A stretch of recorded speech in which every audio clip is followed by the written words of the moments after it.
Macbeth is a tragedy written by William Shakespeare in 1605 or 1606 for King James I and his brother-in-law King Christian of Denmark. The play tells the story of Macbeth, a power-hungry Scottish general who, spurred on by his ambitious wife, will do anything to become king.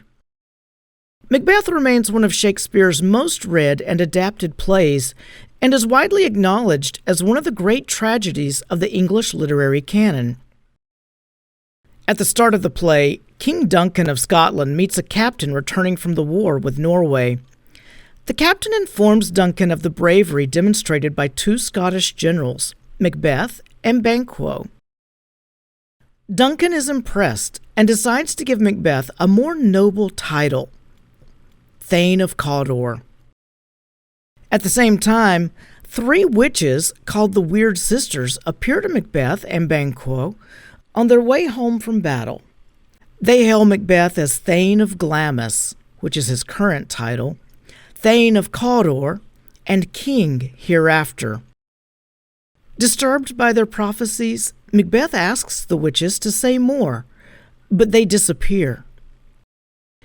Soon after, two noblemen arrive with news of the king's decision to make Macbeth Thane of Cawdor, just as the witches predicted. This news frightens Macbeth, who immediately feels a desire to kill Duncan and seize the kingship for himself, fulfilling the witches' prophecy. Meanwhile, Macbeth's wife, Lady Macbeth, receives a letter from her husband describing these events, then learns that the king plans to visit them at their home.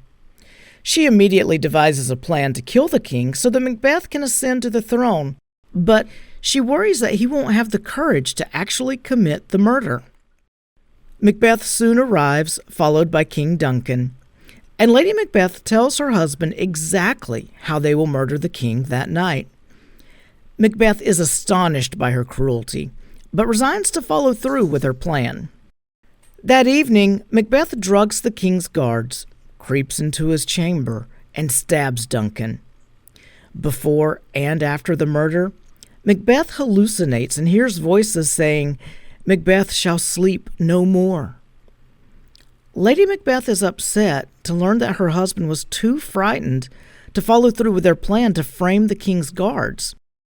So she returns to Duncan's chamber to do it herself.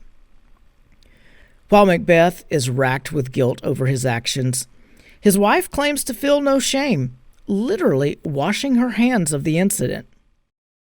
In the morning, another nobleman called Macduff arrives with Duncan's sons, Malcolm and Donalbain, to find the king dead.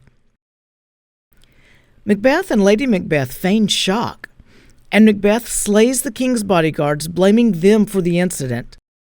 Fearing for their lives, Malcolm and Donalbain flee Scotland for England and Ireland, paving the way for Macbeth to take the throne. Macbeth is made king, but his friend Banquo worries that Macbeth may have killed Duncan to steal the throne.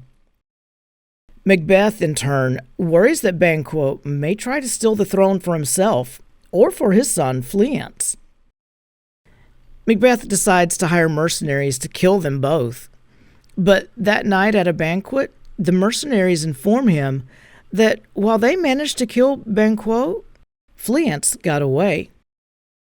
Later, Macbeth is alarmed to see Banquo's ghost sitting in Macbeth's seat at the banquet table. Since Macbeth is the only one who can see his former friend's ghost, he worries he's going mad and vows to return to the Weird Sisters. Macbeth asks the sisters what will happen in the future. The witches answer him by summoning three apparitions. One that warns Macbeth to beware of Macduff. Another that tells him, "None of woman born shall harm Macbeth." And another that says Macbeth will not be vanquished until the forest around his castle rises against him. Macbeth is relieved, since he figures that nothing can move a forest. Relieved, that is, until he asks the witches if Banquo's sons will ever rule Scotland, and they show him a procession of kings that indeed includes descendants of Banquo. Disturbed by the witch's first prediction, Macbeth decides to kill Macduff and his family in case they pose a threat. Meanwhile, a lady-in-waiting summons a doctor to observe Lady Macbeth, who has begun to sleepwalk and hallucinate. Apparently driven mad by her part in Duncan's murder, she imagines a spot of blood on her hand that will not come out, no matter how much she scrubs it. Macduff learns that his family has been murdered by Macbeth, and together with Malcolm and the English army, makes plans to seize the throne. Disguised, Macduff, Malcolm, and his army charge the castle. Macbeth learns of the approaching army, but remains sure that the witch's prophecies will protect him. In fact, Macbeth is so mad with power that even when he is told Lady Macbeth has died, he barely reacts, obsessed with defending his throne. Soon, a servant tells Macbeth that he saw the forest moving towards the castle. Shocked, but finally accepting the threat as real, Macbeth prepares for a fight. Finding Macbeth, Macduff engages him in a duel. But Macbeth is sure he cannot lose since he can only fall to one not born of woman. His confidence is shaken, however, when Macduff informs him that he was, from his mother's womb, untimely ripped. Ultimately, the witch's prophecies are fulfilled when Macduff slays Macbeth and seizes control of the country. Malcolm vows to take the throne and restore order to Scotland.